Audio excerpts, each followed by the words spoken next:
Right now, our national debt is at $21 trillion. That's an issue.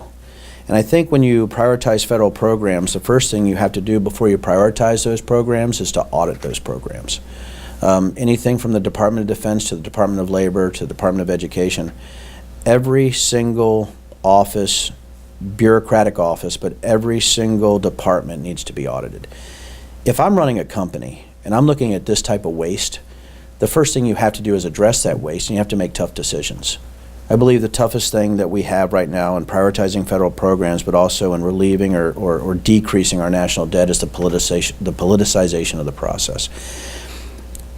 I come from an area where, politics is not my lifeblood. It's definitely not my livelihood.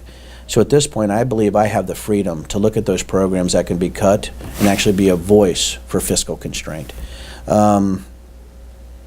Philosophy on the federal budget, it's just too large.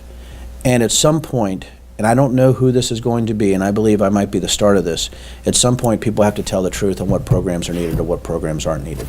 Do I know every program that's not needed? No. Do I know every program that's needed right now? No. Do I know specifically in the Department of Defense? Some. But I know right now that even in the Department of Defense, there's probably 20 to 30% slough. And if you look at a $700 to $800 billion budget, if I can do math in public, right? So you look at 20% of 700 billion, you're looking at a lot of money, right? You're looking at a lot of money.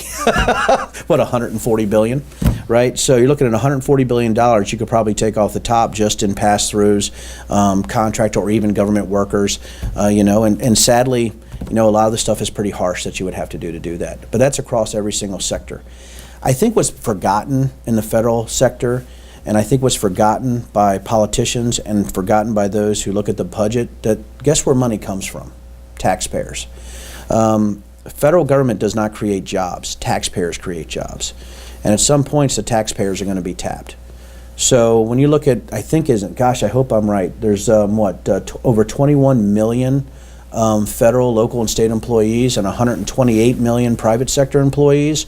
So now you're look at those ratios and tell me, do we actually need 21 million public employees right now in the United States? I would humbly submit we do not. So as we go forward, we have to look where that slough is, make sure that taxpayers' money is used frugally, fiscally responsibly, and efficiently, and I'm the guy for that.